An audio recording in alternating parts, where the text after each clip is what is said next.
Assalamualaikum warahmatullahi wabarakatuh. Apa kabar teman-teman? Perkenalkan, nama saya Mardati Lia Febrianti. Di sini saya akan menemani teman-teman dalam program Oksi Berbagi. Pada hari ini, kita akan belajar mengenai teks anekdot, yakni materi yang dipelajari pada kelas 10 semester 1. Tapi, sebelum itu, jangan lupa siapkan pena dan juga siapkan buku untuk mencatat hal-hal yang penting. Di akhir acara juga bakalan ada kuis berhadiah yang bisa kalian bawa pulang. Nah, apa sih anekdot itu teman-teman? Langsung saja kita lihat cuplikan contohnya. Bagaimana sih nasi dingin ini pengen jadi nasi hangat? Saya sih punya cara dengan cara memasukkannya lagi ke Magicom. Tetapi Magicom ini rusak. Kamu punya ide gak? Jadi menurut aneh mending pakai jaket. Jadi nasi ini pasti jadi hangat lagi, soalnya orang yang kedinginan juga kalau pakai jaket pasti hangat, bro. Iya lu dasar STTB. STTB itu apa? Sekolah tamat tapi beleguk. Terserah lu aja lah. Yang penting aneh udah ngasih saran. Oke. Siap. Wah, kayaknya pembelajaran kita hari ini bakalan seru nih. Nah, supaya teman-teman lebih memahami materi tentang teks anekdot, gimana kalau kita simak pembahasan yang akan dibawakan oleh pemateri pertama? Hai kalian semua, apa kabarnya hari ini? Aku harap kalian semua baik-baik aja ya. Nah, di sini aku mau ngejelasin materi. Iya, materi tentang anekdot. Nah, dari kalian semua udah ada yang tahu belum apa itu anekdot? Bagi yang belum tahu, aku kasih tahu ya. Jadi, anekdot itu sendiri adalah sebuah cerita singkat yang lucu ataupun menarik, yang berisikan kejadian ataupun orang yang sebenarnya. Nah, jadi anekdot juga mempunyai sejarahnya loh. Anekdot tidak muncul begitu tiba-tiba saja. Untuk lebih jelasnya, mari kita bahas sejarah anekdot agar kita tahu bagaimana terciptanya anekdot ini. Anekdot biasanya disajikan berdasarkan suatu kejadian nyata yang berhubungan dengan orang-orang yang sebenarnya, apakah terkenal atau tidak, dan biasanya di suatu tempat yang dapat diidentifikasikan. Namun, dengan seiring berjalannya waktu, modifikasi pada penceritaan anekdot bisa saja merubah beberapa anekdot menjadi sebuah fiksi. Sesuatu yang diceritakan kembali, namun terlalu bagus untuk nyata. Terkadang menghibur, anekdot itu sendiri bukanlah lelucon. Karena tujuan utama anekdot itu sendiri bukan hanya untuk membangkitkan tawa, namun digunakan untuk mengungkapkan suatu kebenaran yang lebih umum dari cerita singkat itu sendiri. Anekdot juga bersifat sindiran alami loh. Pada zaman dahulu, di Uni Soviet, berbagai macam anekdot politik tersebar di masyarakat-masyarakatnya loh, yang digunakan sebagai satu-satunya cara untuk membuka dan mencela kejahatan dari sistem politik dan pemimpinnya. Mereka menertawakan kepribadian Vladimir Lenin, Leonid Brezhnev, dan pemimpin Uni Soviet lainnya. Dan juga pada zaman Rusia modern terdapat banyak sekali anekdot yang menceritakan tentang Vladimir Putin. Nah, setelah kita mengetahui sejarah anekdot, kita juga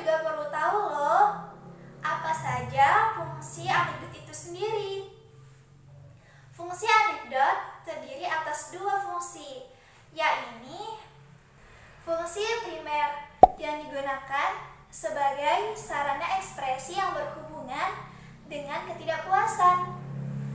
Dan selanjutnya adalah fungsi sekunder yang digunakan sebagai bahan hiburan analogi untuk menjelaskan suatu contoh. Gimana? Seru kan? Sekarang teman-teman udah paham kan apa yang ada di awal video tadi? Ya, tentang gimana fungsinya dan juga tugasnya. Tapi materi kita gak hanya sampai situ loh. Untuk lebih lengkapnya, mari kita dengarkan materi selanjutnya dari pemateri kedua.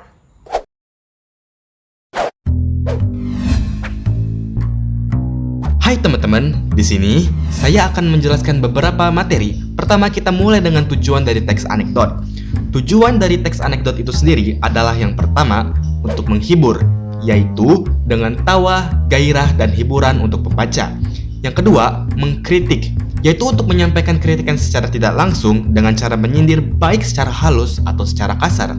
Yang ketiga, menyampaikan pesan, yaitu berisi pesan yang ingin disampaikan dengan perantara cerita singkat yang dikemas ringan sehingga memudahkan pembaca.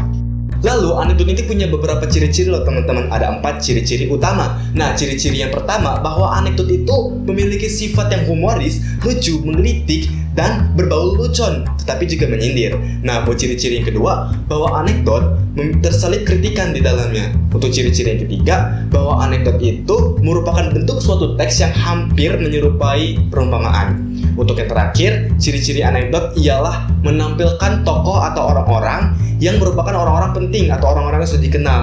Jadi, terus isi dari anekdot itu apa sih? Nah, isi dari anekdot itu ada 4 teman-teman. Yang pertama itu merupakan peristiwa yang menarik. Yang kedua itu adalah peristiwa yang menjengkelkan. Yang ketiga itu kekonyolan. Dan yang terakhir merupakan ungkapan suatu kebenaran. Baiklah, sekian penjelasan dari saya. Oke, kita lanjut ke penjelasan yang selanjutnya ya teman-teman. Dalam teks anekdot tidak sembarangan isi yang penting lucu, terdapat juga amanat, pesan moral, serta ungkapan tentang suatu kebenaran secara umum. Nah, untuk buat teks anekdot ini gak bisa sembarangan juga loh ternyata. Dia juga punya kaidah kebahasan anekdotnya sendiri. Apa aja kaidah itu? Yuk kita bahas.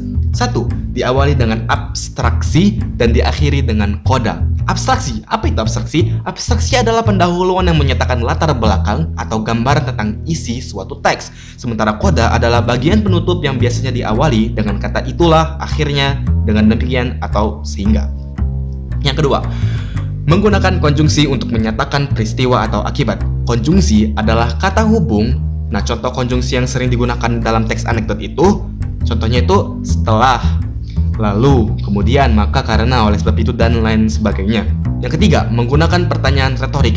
Kalimat tanya retorik ialah kalimat tanya yang tidak memerlukan jawaban atau tidak mengharuskan adanya jawaban. Yang keempat, menggunakan kata keterangan waktu lampau. Tentunya kata keterangan masa lampau menunjukkan waktu yang sudah lewat, seperti menggunakan kata minggu lalu, kemarin, 2 hari yang lalu, tahun lalu, dan sebagainya. Yang kelima, banyak menggunakan kata kerja mental. Kata kerja mental adalah kata yang menyatakan sesuatu yang dipikirkan atau dirasakan oleh seorang tokoh. Contoh dari kata kerja mental ialah dalam kalimat, kakek sangat menikmati acara komedi yang tayang di televisi. Nah, kata kerja mentalnya yaitu menikmati.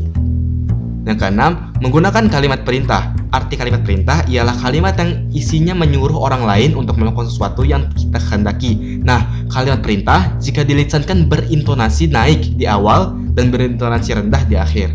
Yang ketujuh, banyak menggunakan kalimat langsung yang bervariasi dengan kalimat-kalimat tidak langsung. Kalimat-kalimat langsung merupakan petikan dari dialog para tokohnya, sedangkan kalimat tidak langsung merupakan bentuk penceritaan kembali dialog seorang tokoh. Yang ke-8, pada umumnya menggunakan nama tokoh utama orang ketiga tunggal, baik dengan menyebutkan langsung nama tokoh faktualnya maupun tokoh yang disamarkan. Contoh kayak Gus Dur, Nasruddin Hoja, si Amerika, orang Indonesia, Pak Jin, dan lain. Baiklah, tadi penjelasan dari saya. Selanjutnya kita kembali ke hostnya. Terima kasih. Nah, sekarang pasti teman-teman sudah semakin paham mengenai materi teks anekdot. Ternyata teks anekdot juga mempunyai tujuan, juga mempunyai unsur, dan juga ciri-ciri ya. Eits, tunggu sebentar, materi kita belum selesai loh. Nah, jadi sekarang kita simak lagi materi yang akan dibawakan oleh pemateri terakhir. Anekdot itu, struktur anekdot itu ada 5 teman-teman, yaitu yang pertama abstraksi, yaitu gambaran utama yang terletak di awal paragraf. 2. Orientasi, yaitu bagian awal dan pengenalan latar belakang cerita utama. Yang ketiga krisis, bagian pokok utama yang terjadi. Yang keempat reaksi, yaitu bagian penyelesaian masalah dengan menggunakan cara-cara yang unik dan berbeda. Yang kelima koda, yaitu bagian penutup dalam teks anekdot. Lalu ada pula nih teman-teman langkah-langkah yang dapat kita lakukan untuk membuat video anekdot. Yang pertama, kita harus menentukan ide pokok atau topik dalam sebuah cerita yang akan kita bahas dalam sebuah paragraf. Yang kedua, mencari sumber atau bahan referensi sehingga pembahasan topik teks anekdot tidak di luar jangkauan. Yang ketiga, menyampaikan isi pesan dalam teks anekdot. Untuk pesannya bisa tersirat maupun tersurat. Yang keempat, menentukan jalan cerita atau alur cerita. Biasanya bisa juga dengan menentukan unsur jengkel, konyol, ataupun lucu. Yang kelima, pengembangan isi teks anekdot berdasarkan struktur teks anekdot. Selain teks anekdot, ada juga yang namanya teks humor. Nah, apa sih perbedaan dari kedua teks tersebut? Teks anekdot bertujuan untuk menyindir seseorang. Terdapat pesan moral di dalamnya. Isinya terstruktur, bahasanya sopan dan baku. Sedangkan teks humor bertujuan untuk menghibur seseorang. Tidak terdapat pesan moral di dalamnya. Isinya bebas dan bahasanya tidak baku. Nah teman-teman, pembelajaran mengenai materi teks anekdot sudah berakhir. Seperti yang saya bicarakan di awal tadi, bakalan ada kuis si berhadiah yang bisa kalian bawa pulang. Langsung saja, saya akan bacakan kuisnya. Yang pertama, yang merupakan tujuan penulisan teks anekdot yaitu A. Memberi petunjuk, B. Memberi argumentasi, C. Membuat abstraksi pada cerita, D. Menghibur. Soal yang kedua, bagian anekdot yang menunjukkan awal kejadian cerita atau latar belakang bagaimana peristiwa terjadi disebut A. Abstraksi, B. Koda, C. Reaksi, D. Orientasi. Soal ketiga, teks anekdot tidak hanya berisi tentang peristiwa-peristiwa menarik, konyol, dan menjengkelkan, tetapi juga berisi tentang A. Ungkapan suatu kebenaran yang lebih umum, B. Suatu fakta, C. Realita kehidupan, D. Opini dari para tokoh. Nah, teman-teman bisa mengirimkan jawaban di kolom komentar pada banner yang sudah disediakan di IG @oxygens5. Mungkin hanya ini. Semoga pembelajaran kita kali ini bisa bermanfaat. Saya akhiri. Wassalamualaikum warahmatullahi wabarakatuh.